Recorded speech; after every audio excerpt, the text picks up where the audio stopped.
My name is Olivia Mitchell, 32, and I never thought my own family would betray me over property. Last Sunday's family dinner turned into an ambush when my parents and brother delivered an ultimatum: sell my inherited grandparents' house to my brother at half its value, or be disowned. Little did they know, I had already discovered documents in the attic revealing why they were so desperate to get their hands on my property. Hey everyone! Before I dive into this absolutely wild family drama that's still unfolding, I'd love to know where you're watching from. Drop your location in the comments below. And if you've ever dealt with family trying to steal what's rightfully yours, hit that like button. Trust me, you'll want to stick around to see how I turn the tables on my family's betrayal. Now, let me take you back to where it all began. The house had been in our family for 3 generations. My grandmother's final wish was clear: the Victorian-style home on Maple Street, with its wraparound porch and sprawling garden, would pass to me, her only granddaughter. We had shared a special bond: weekend baking sessions, tending to her prized roses, and hours spent in her library reading classics. When she passed away 6 months ago, I was devastated, but somehow not surprised to learn she had left me her beloved home. The reading of the will had been tense. My brother Marcus, 35, sat stone-faced beside our parents, Edward and Diana.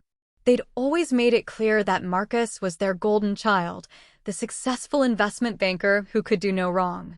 I had chosen a career in social work, helping foster children find permanent homes, which my parents considered a waste of potential. The moment the lawyer announced that the house was mine, the temperature in the room dropped by 10 degrees. There must be some mistake, my father had interjected, his voice tight with barely contained anger. Martha always said the house would stay in the family name. The lawyer, Mr. Peterson, had known my grandmother for decades. The house is staying in the family name, Mr. Mitchell. Olivia is family. This was Martha's explicit wish. My mother's fingers dug into my father's arm as she whispered something in his ear. Marcus stared at me with such naked hostility that I physically recoiled. But I held my ground. This was my grandmother's wish, and I intended to honor it.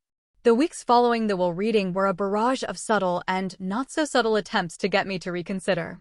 My mother called daily with reasons why the house made more sense for Marcus and his wife Vanessa, who were planning to start a family soon. My father emphasized how Marcus could better maintain the property with his financial resources. Marcus himself vacillated between guilt-tripping emotional appeals and cold silence. I moved into the house despite their protests. It needed work, the plumbing was outdated, the electrical wiring needed upgrading, and the roof had seen better days. But it was mine, and I poured my heart and savings into restoring it. Every weekend, I wasn't working with my foster kids. I was stripping wallpaper, painting walls, or learning basic plumbing from YouTube tutorials. The house was coming back to life under my care, just as I was finding healing in the process of restoration. Then came the discoveries. While clearing out the attic, I found a locked cedar chest. The small brass key was taped to the bottom of my grandmother's jewelry box, something only I would know to look for. Inside were documents, photographs, and journals that began to paint a very different picture of my family history than the one I'd been told. Among the papers was a deed to mineral rights on the property, rights that were extremely valuable according to a geological survey that had been conducted just months before my grandmother's death. There was also correspondence between my father and several development companies, dating back years, discussing potential sales of the property. The most recent letter congratulated him on the impending acquisition and mentioned figures in the millions. The most shocking discovery was my grandmother's personal journal. In her elegant, slanted handwriting, she detailed her suspicions that my parents and brother had been secretly planning to sell her property for years. She wrote about overhearing conversations, finding paperwork, and confronting my father, who had dismissed her concerns as confusion. The final entry, dated just days before her death, read, "I've made my decision. Olivia will protect this land as I have. Edward and Diana have chosen wealth over heritage, and Marcus follows their lead as always. My granddaughter has her great-grandfather's spirit.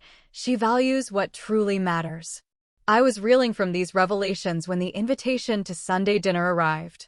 My mother called personally, insisting that it had been too long since we'd all been together as a family. "We need to move past this inheritance business," she said sweetly. "Family is what matters most." I agreed to come, naively hoping that perhaps they had finally accepted my grandmother's wishes. I brought a homemade apple pie, Grandma's recipe, as a peace offering. I was determined to mend bridges if possible, while still honoring my grandmother's legacy. As I drove to my parents' suburban home that fateful Sunday, I had no idea I was walking into an ambush that would fracture our family forever and set in motion a chain of events none of us could have anticipated. The Mitchell family home looked picture-perfect as always, manicured lawn, gleaming windows, and my mother's prize-winning roses lining the walkway. I parked behind Marcus's BMW, balancing my apple pie carefully as I rang the doorbell. My sister-in-law Vanessa opened the door, her smile not quite reaching her eyes. "Olivia, you made it," she said, air-kissing my cheek. "Everyone's waiting in the dining room." The formal dining room was only used for special occasions or when my parents wanted to create an impression. The good china was out, crystal glasses sparkled under the chandelier, and my mother had prepared all my favorite dishes, a red flag if I'd ever seen one. "Darling, you look thin," my mother said by way of greeting, eyeing my simple dress with barely disguised disappointment. At 60, Diana Mitchell still maintained the polished appearance of the former beauty queen she was, not a blonde highlight out of place. My father stood to embrace me stiffly. "Glad you could make it, Olivia," he said, his corporate lawyer demeanor never slipping, even at home. Marcus nodded from his seat at my father's right hand, the position of honor he'd occupied since childhood. Dinner began pleasantly enough. We discussed neutral topics: the weather, a new restaurant in town, my cousin's upcoming wedding. The tension was palpable beneath the surface niceties, but I maintained my resolve to make this work. When my mother brought out coffee and served my apple pie, I thought perhaps I'd misread the situation. Then my father cleared his throat. "Olivia, we've given you time to settle in and process your grandmother's unexpected decision," he began, setting down his fork with precision. "Now it's time to discuss the future of the house practically." My stomach tightened. "What do you mean?" "We've been patient," my mother interjected, her voice honey-sweet. "But that house has been in the Mitchell family for generations. Your grandfather built it with his own hands. It should stay with someone who will carry on the Mitchell name." I set my coffee cup down carefully, very aware of the trap closing around me. "I am a Mitchell, Mom." "You know what we mean," Marcus said, leaning forward. "When you marry, you'll take someone else's name. My children will be Mitchells. It's about legacy." "Grandma wanted me to have the house," I said evenly. Her wishes were clear. My father's mask slipped, revealing the cold calculation beneath. "Your grandmother was not thinking clearly toward the end. We all know that." "That's not true," I countered, anger rising. "She was sharp as ever until the day she died." "Nevertheless," my father continued, "we've come to a decision as a family. Marcus is prepared to buy the house from you." Marcus slid a document across the table, a purchase agreement already drawn up. "I'm offering $180,000, he said. "It's a fair price." I almost laughed. After finding the mineral rights documents and development offers, I knew the property was worth well over $1 million. "The house isn't for sale, Marcus. Especially not at less than half its market value." "Be reasonable, Olivia," my mother sighed dramatically. "What can you possibly do with that big old house? You can't even afford to maintain it properly." "I'm managing just fine," I replied, thinking of my newly refinished hardwood floors and updated kitchen. "This isn't a request," my father said, his voice hardening. "This is what's happening. Either you accept Marcus's generous offer, or you need to reconsider your place in this family." The room went silent.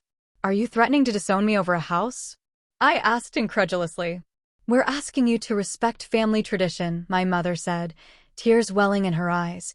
Tears I'd seen her summon on command since I was a child. "If you can't do that, then perhaps you don't value being part of this family." "You have 1 week to decide," my father added, standing to signal the end of the discussion. "Sign the papers, or don't consider yourself a Mitchell anymore." I looked around the table, At my father's implacable expression, my mother's manipulative tears, Marcus's entitled smirk, and Vanessa's averted eyes. In that moment, something broke inside me. Not my spirit, but the chains of obligation and desire for approval that had bound me to these people for 32 years. I stood slowly, gathering my purse. "Thank you for dinner. I'll show myself out." As I drove home to my grandmother's, no, my house, tears blurred my vision. Not tears of sadness, but of clarity. I finally understood what my grandmother had protected me from all these years, and why she'd left me the house. It wasn't just property, it was protection from the toxic family dynamics she'd recognized long before I could. By the time I pulled into my driveway, a plan was already forming. If my family wanted war over this house, they had severely underestimated their opponent. I was my grandmother's granddaughter after all, and I'd just discovered I had more of her steel spine than anyone realized. The next morning, I called in sick to work for the first time in 3 years. This situation required my full attention. Armed with the documents from the cedar chest, I spread everything across my dining room table and began sorting methodically. As a social worker, I was accustomed to piecing together family histories from fragmented information. Now I was applying those skills to my own family. The mineral rights documentation was my first focus. According to the Geological Survey, the property sat above a significant natural gas deposit. The rights alone were worth millions, especially with the recent energy development in the region. My grandmother had inherited these rights from her father, who had the foresight to retain them when selling adjacent parcels of land decades ago. Next came the correspondence between my father and various development companies.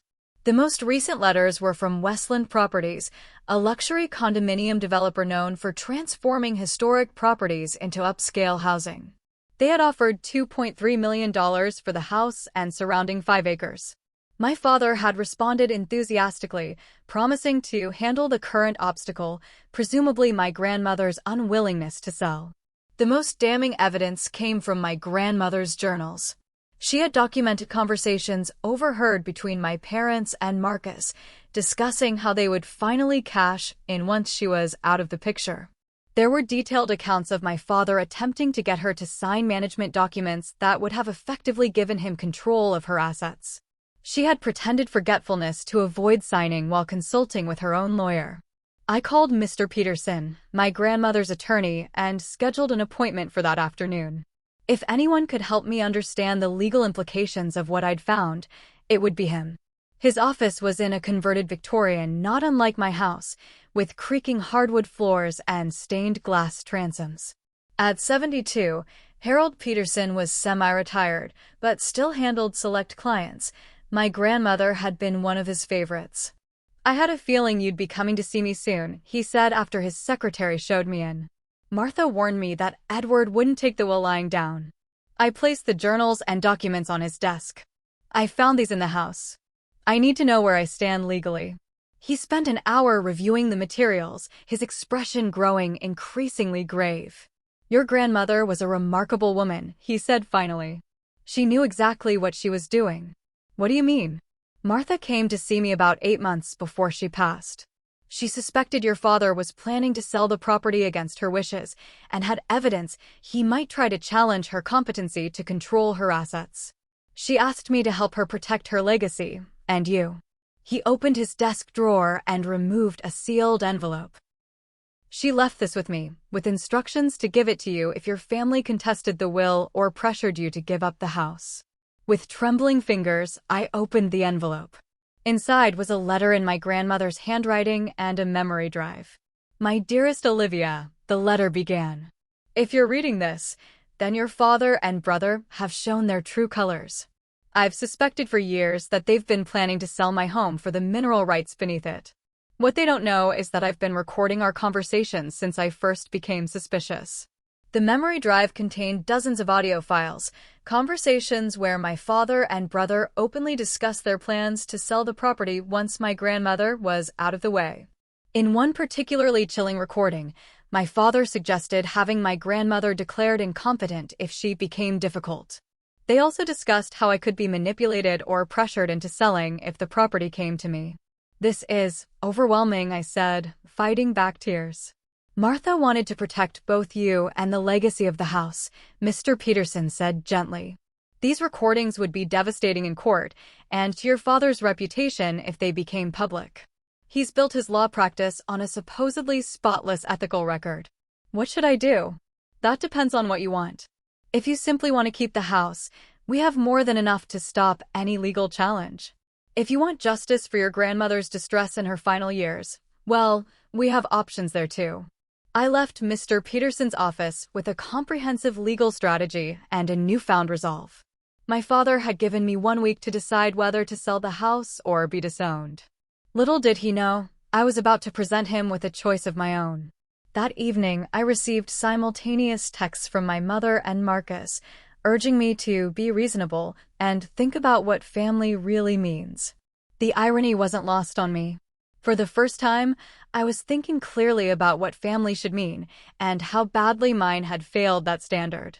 As I sat on my grandmother's, my porch swing that evening, watching the sunset through the oak trees she had loved, I felt her presence strongly. "I won't let them take this from us, Grandma," I whispered to the gathering dusk. "And I won't let them get away with what they tried to do to you." The next day, I took a personal day from work and visited the county records office.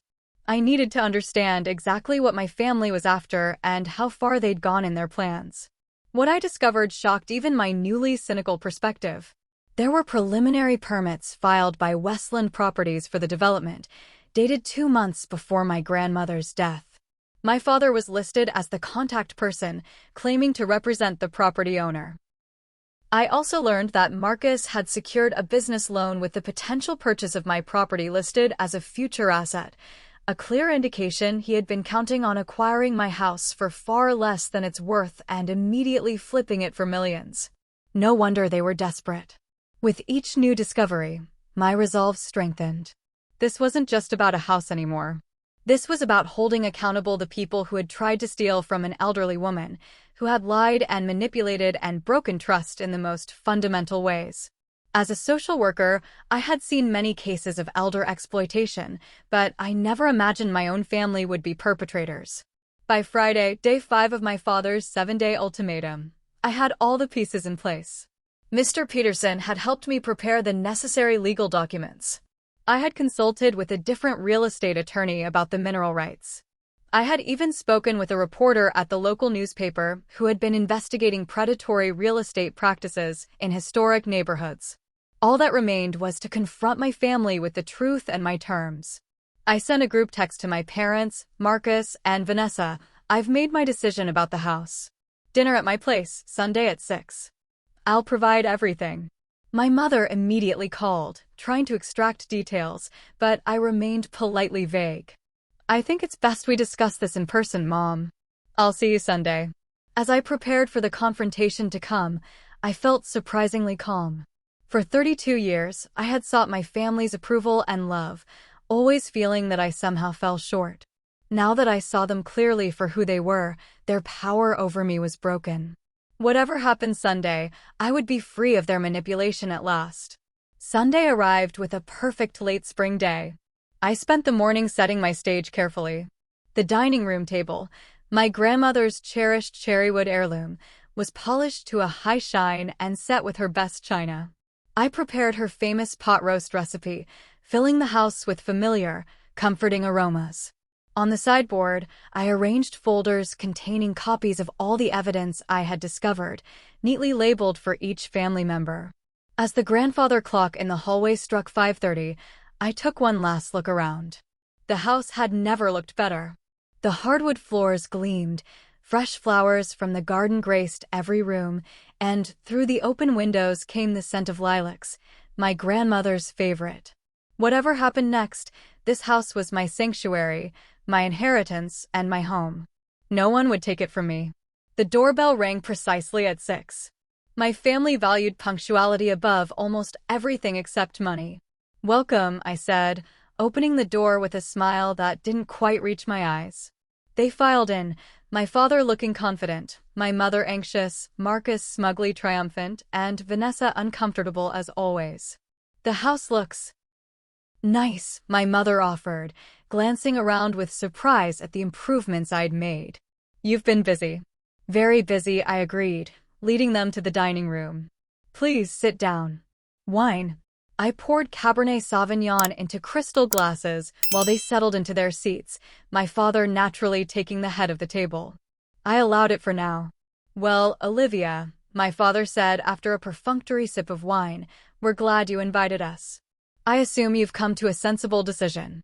I have, I replied calmly, serving the pot roast and vegetables. But first, let's enjoy Grandma's recipe. She always said important matters should be discussed over good food. Throughout the meal, I maintained pleasant, neutral conversation while my family grew increasingly impatient. My mother kept glancing at my father, who checked his watch repeatedly. Marcus barely concealed his anticipation, clearly expecting to leave with a signed contract. Finally, as I served coffee and apple pie, my father set down his fork. Enough pleasantries, Olivia. What's your decision about the house? I smiled. I've decided to make you an offer instead. My father's eyebrows rose. An offer? Yes. I stood and retrieved the folders from the sideboard, placing one before each of them. Before you open these, let me explain. I've spent the week learning some very interesting things about this property and about the plans you've all had for it. My mother's hand froze halfway to her folder. What are you talking about? For instance, I learned about the mineral rights worth millions of dollars. Rights that Grandma never mentioned to you, Dad, because she suspected you would try to sell them out from under her. I turned to Marcus. And I discovered the loan you took out, brother dear, listing this property as a future asset months before Grandma died. Quite presumptuous, wasn't it? The color drained from Marcus's face. Vanessa looked at him sharply. What is she talking about, Marcus? Open the folders, I suggested. Everything's explained inside. Slowly, they complied. My father was the first to understand what he was seeing. His face hardened as he flipped through copies of his correspondence with developers, the fraudulent permit applications, and transcripts of my grandmother's recordings. Where did you get these? He demanded, voice dangerously low. Grandma was smarter than you gave her credit for, I replied. She knew what you were planning. She documented everything. And before she died, she made sure I would have what I needed to protect myself from you. My mother was rapidly turning pages, her face ashen. These conversations, you recorded us? That's illegal. Grandma recorded you, actually. In her own home, which is perfectly legal in this state. She heard you planning to declare her incompetent, to steal her property, to pressure me. She heard everything. Marcus slammed his folder shut. This is all ancient history. The fact remains, you need to sell me this house, or what? I interrupted. You'll disown me? Report me to some authority? Please, explain what leverage you think you have here. I moved to the head of the table, gently displacing my father, who was too shocked to protest. Here's my offer. You all will sign legal documents renouncing any claim to this house or property, now and in the future. You will formally acknowledge my grandmother was of sound mind when she made her will. In return, I won't send these recordings to your law partners, Dad, or to the Bar Association Ethics Committee. I won't provide evidence of attempted elder abuse to the district attorney. And I won't give an exclusive interview to the Chronicle about how the respected Mitchell family tried to defraud their own mother. The silence was absolute. You wouldn't, my father finally said, but his voice lacked conviction. Try me, I replied, holding his gaze steadily. Family is what matters most. Isn't that what you always say, Mom? Well, Grandma was family. And you were willing to betray her for money. My mother began to cry, but for once, I was unmoved by her tears. You have 24 hours to decide, I continued. The documents are with Mr. Peterson. You can sign them or face the consequences of your actions becoming public. Your choice. This is ridiculous, Marcus sputtered. You can't just. I can and I am, I cut him off. And Marcus, I've taken the liberty of sending copies of your loan application to your bank's fraud department. Listing assets you don't own? That's not just unethical, it's illegal. Vanessa stood abruptly. I need some air, she said, and walked swiftly from the room. After a moment's hesitation, Marcus followed her. My father stared at me with cold fury. You have no idea what you're doing. If you pursue this, you'll never speak to any of us again. I felt a surprising sense of peace wash over me. I know exactly what I'm doing. And after what I've learned this week, maybe never speaking to you again would be a blessing. Now, before I continue with what happened next, I need to take a breath. This confrontation was the hardest thing I've ever done, standing up to the people who were supposed to love me unconditionally, but instead tried to use me as a pawn in their schemes. If you're dealing with toxic family members or struggling to set boundaries with people who don't respect you, know that you're not alone. The journey is difficult, but so worth it. Let me know in the comments if you've ever had to confront family members who betrayed your trust. How did you handle it? Did you find the strength to stand your ground? And if you're invested in finding out how my family responded to my ultimatum, hit that like button and keep watching, because what happened next changed everything. My parents left without finishing their dessert, my father practically dragging my mother out the door. They didn't slam it. The Mitchells were too concerned with appearances for such obvious displays of emotion, but the careful, controlled way my father pulled it closed spoke volumes about his suppressed rage. I remained at the dining table, surrounded by half-eaten pie and the wreckage of my family relationships. Despite the finality of what had just happened, I felt strangely light, as if a burden I'd carried my entire life had suddenly been lifted. The quiet was interrupted by a soft knock. I opened the door to find Vanessa standing alone on the porch, hugging herself against the evening chill. "May I come in?" she asked hesitantly. "Just me. Marcus is waiting in the car." I stepped aside to let her enter. We had never been close. Vanessa had always seemed to take her cues from my parents regarding how to treat me, but there was something different in her demeanor now. "I didn't know," she said simply, once we were seated in the living room. "About any of it. The mineral rights, the development plans, the recordings. Marcus never told me." "Would it have mattered if he had?" I asked, not unkindly. She looked down at her hands. "I'd like to think so. I've always felt uncomfortable with how your family treats you, but Marcus insisted it was complicated family history that predated our relationship." She paused. "The loan application, though, that affects me directly. We're married. If he committed fraud, it would impact you both," I finished for her. "I'm sorry, Vanessa. I never wanted to hurt you." "You're not the one who should be apologizing," she said, a new firmness in her voice. "Look, I can't speak for your parents or Marcus, but I want you to know that whatever they decide, I respect what you're doing. Standing up for yourself, protecting your grandmother's wishes, it's what I should have been encouraging all along." It was the last thing I expected to hear from any of them. "Thank you," I said, genuinely moved. "I should go. Marcus is probably climbing the walls." She stood to leave, then hesitated. "For what it's worth, I think your grandmother would be proud of you." After she left, I cleaned up the dining room, carefully washing my grandmother's china and returning it to the cabinet she had treasured. The house felt different now, truly mine in a way it hadn't before. I had claimed not just the physical space, but my right to stand against the manipulation and deceit that had characterized so much of my family dynamic. I slept soundly that night for the first time in weeks. Morning brought a flurry of texts from Marcus, alternating between threats and attempts at emotional manipulation.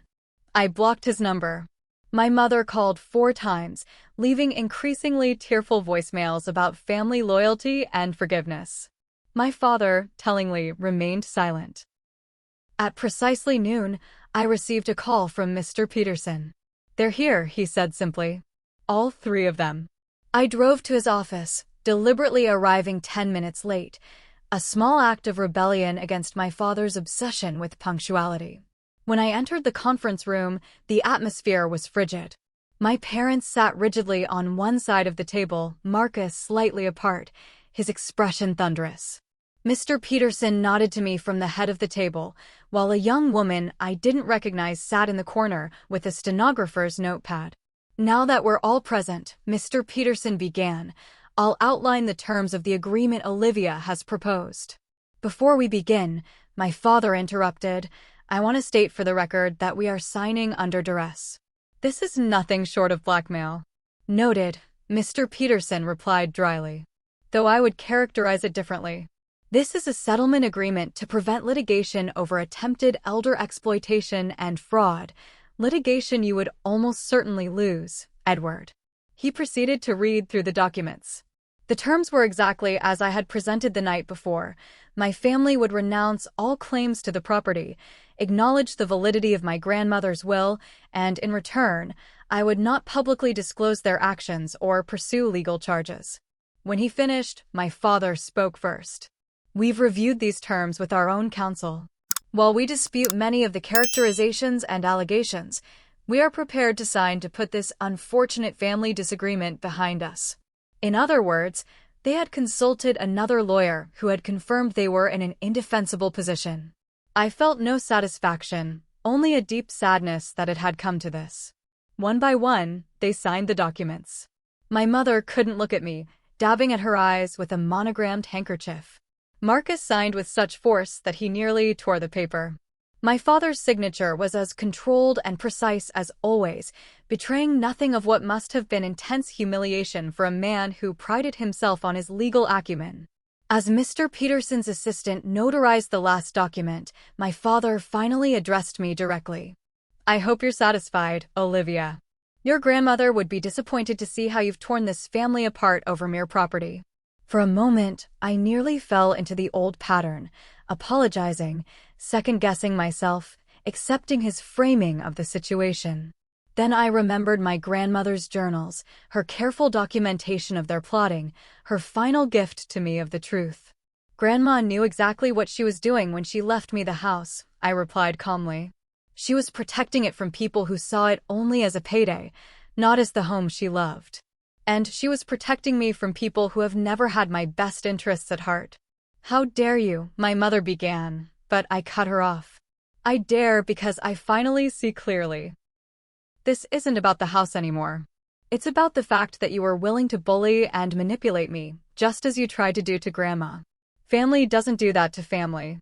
Mr. Peterson cleared his throat. "I believe our business is concluded. The documents will be filed appropriately and copies provided to all parties." My parents stood to leave, my mother still sniffling dramatically. Marcus lingered, and for a brief moment, I thought I saw something like regret cross his face. Then his expression hardened again.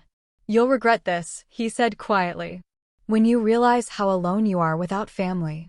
"I'm not alone," I replied. "I have people in my life who actually care about me, not what they can get from me. That's something you might want to think about." He left without another word. As I watched them walk to their separate cars through the office window, I realized I was witnessing the end of one chapter of my life and the beginning of another. The family I had known was gone, but in its place was the possibility of something healthier, a life built on honesty, self-respect, and genuine relationships. "Are you all right?" Mr. Peterson asked gently. "Yes," I said, surprised to find it was true. "For the first time in a long time, I think I really am." Outside the law office, spring was in full bloom, trees bursting with new leaves and flowers emerging from winter-dormant gardens. It felt appropriate, a season of renewal and growth after a long, dark period. Whatever came next, I would face it on my own terms, in my own house, with my grandmother's strength living on through me. As I drove home, I thought about the foster children I worked with, many of whom had faced betrayal by the very people who should have protected them. I had always tried to help them build resilience and self-worth despite those betrayals. Perhaps it was time I applied those same principles to my own life. The house welcomed me as I pulled into the driveway, solid and steady as it had been for generations. From the street, a neighbor waved, Mrs. Kaplan, an elderly woman who had been my grandmother's friend for decades. She had brought me casseroles and gardening advice when I first moved in. There were others too, the local librarian who had set aside books my grandmother would have enjoyed for me, the barista at the corner coffee shop who knew my order by heart, colleagues who had offered support during the difficult days after my grandmother's passing. My father was wrong. I wasn't alone. I was building my own family, not of blood but of choice. And as I unlocked the door to my home, truly my home now, I knew that was exactly what my grandmother had wanted for me all along. 2 weeks passed in relative calm. I returned to my work with renewed focus, finding deeper meaning in helping foster children navigate their own complex family situations. My evenings were spent continuing restoration projects around the house or enjoying quiet moments in my grandmother's garden, which was now gloriously abloom with spring flowers. Then came the letter. It arrived in a thick manila envelope marked with the return address of Westland Properties. For a moment, I considered throwing it away unopened, assuming it was yet another attempt to acquire my property. Something made me hesitate, though, and I brought it inside to open at my kitchen table. Inside was a formal letter of apology from Charles Westland himself, the CEO of the development company. He expressed profound regret for his company's involvement in what he now understood had been an attempt to circumvent the rightful owner's wishes. The letter explained that my father had represented himself as having legal authority to negotiate on behalf of the property owner, claiming that my grandmother was suffering from dementia and that he held power of attorney. Upon learning of these misrepresentations, Westland wrote, "We have severed all business connections with Edward Mitchell and have implemented new verification protocols to prevent similar situations in the future." Included with the letter were copies of all correspondence between Westland Properties and my father, dating back 3 years, well before my grandmother had shown any signs of aging, let alone cognitive decline. The documents painted a damning picture of my father's long-term plan to sell my grandmother's property out from under her. Most shocking was an email from my father to Westland dated just 2 weeks after my grandmother's death, before the will was even read, assuring them that the property transfer would proceed as planned. "My daughter will be easily persuaded to sell once the property passes to her," he had written. "She has always been susceptible to emotional manipulation. If necessary, we can arrange for financial difficulties to arise that will leave her no choice." I sat at my kitchen table, hands shaking with a mixture of rage and vindication. The callous way my father had discussed manipulating me, possibly even sabotaging my finances, was breathtaking in its cruelty. This wasn't just about the house or the mineral rights. This was about a fundamental betrayal of the parent-child relationship. After calling Mr. Peterson to inform him of this new development, I decided to take a walk to clear my head. The neighborhood was peaceful, with children riding bikes and neighbors tending gardens. This was a community, I realized, something my own family had never truly been. As I rounded the corner back toward my house, I noticed an unfamiliar car in the driveway. Approaching cautiously, I was surprised to see Vanessa sitting on my front porch steps. "I hope you don't mind," she said, standing as I approached. "I should have called first." "It's fine," I assured her, curious about what had brought her here. "Would you like to come in?" Over tea in the kitchen, Vanessa revealed that she and Marcus were separating. "After everything came out about the house, I started questioning other things," she explained. "I found documents showing he'd been siphoning money from our joint accounts into a separate one I knew nothing about. When I confronted him, he tried to gaslight me, told me I was being paranoid, that I didn't understand complex financial planning." "I'm sorry," I said, genuinely concerned for her. She smiled sadly. "Don't be. It's actually a relief to finally see the truth. I've been unhappy for years, walking on eggshells, trying to be perfect enough that he wouldn't get angry. When I saw how you stood up to all of them, it gave me courage." Before she left, Vanessa handed me a flash drive. "Marcus doesn't know I have this," she said. "It's everything from his home office computer, emails, financial records, everything."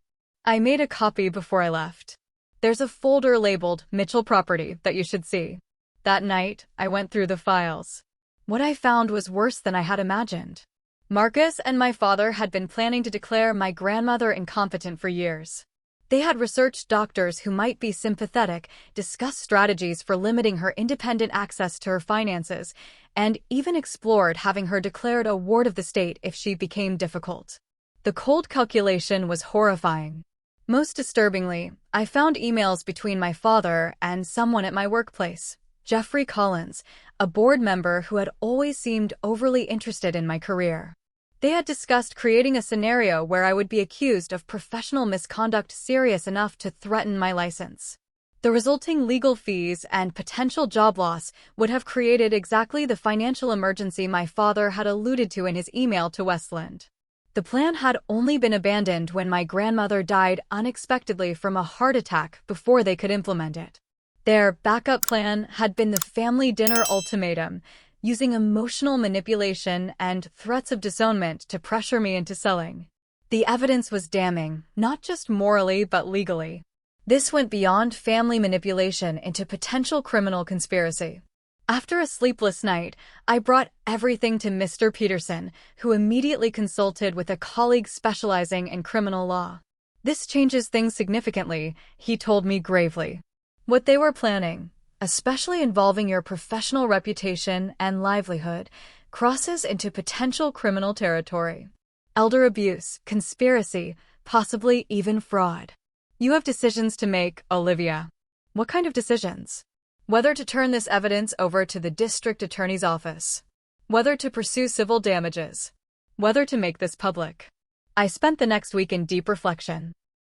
Part of me wanted justice, not just for myself, but for my grandmother, who had spent her final years aware that her son was plotting against her. Another part recoiled from the scandal that would erupt if the respected Mitchell family was publicly exposed. Despite everything, I wasn't sure I wanted to see my father disbarred or my brother facing criminal charges. In the midst of this moral quandary, I received an unexpected visit from Mrs. Kaplan, my grandmother's old friend. She brought a blueberry pie and memories. "Martha and I talked almost every day those last few years," she told me as we sat in the garden. She knew what Edward and Marcus were planning. It broke her heart. "Why didn't she go to the authorities?" I asked. Mrs. Kaplan smiled sadly. "Pride, partly. Who wants to admit their own child is trying to take advantage of them? But mostly it was about protection." "Protection? Of you, dear." "She was afraid if she made accusations against Edward, he'd find some way to punish you for it. She was playing a long game, documenting everything, changing her will, making sure you'd have what you needed to protect yourself when the time came." Her words gave me clarity. My grandmother had chosen a path that balanced justice with protection, ensuring I had the evidence I needed without forcing a public confrontation that might have had unintended consequences. Perhaps I could do the same. The next day, I called a family meeting at Mr. Peterson's office.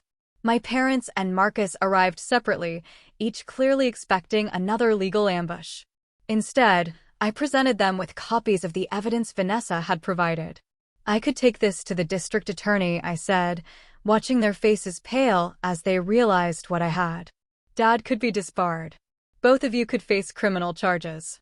But that's not what Grandma would have wanted, and it's not what I want either." I slid a new agreement across the table. "These are my terms.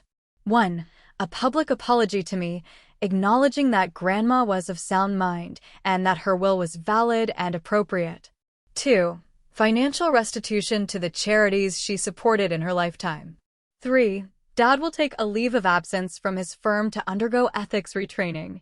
And 4. You will all seek family therapy, separately from me, to address the toxic dynamics that led to this situation.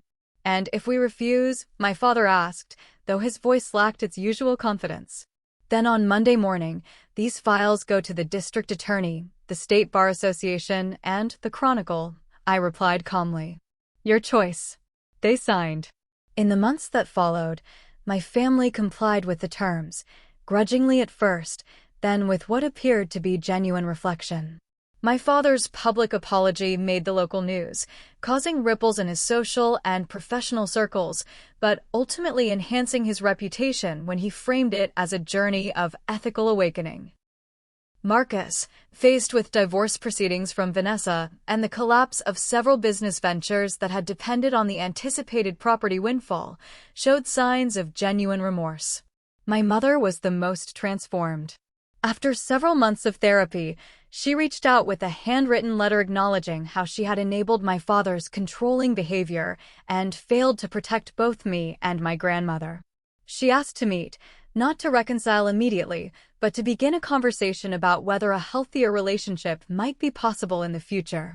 As for me, I continued restoring the house, room by room, discovering new treasures and memories in every corner. I established a scholarship fund in my grandmother's name for foster children pursuing higher education. And I found unexpected happiness in my growing circle of friends and chosen family, who filled the house with laughter and warmth on regular family dinner nights that bore no resemblance to the tension-filled affairs of my childhood. In a final act that would have made my grandmother proud, I had the mineral rights legally protected in perpetuity, ensuring that the natural landscape she had loved would remain undeveloped regardless of who owned the property in future generations. The house on Maple Street stands as it has for generations, a testament to one woman's foresight and another's courage to stand against those who would sacrifice family bonds for financial gain. As I sit on the porch swing, watching fireflies rise from the garden at dusk, I feel my grandmother's presence and know that she is proud of the woman I have become, not despite my family's betrayal, but because of how I chose to respond to it. One year after the family dinner that changed everything, I hosted a different kind of gathering at my home. The renovations were finally complete, and the house had been transformed while still honoring its history and character. The original hardwood floors gleamed beneath carefully restored light fixtures. The kitchen combined vintage charm with modern functionality.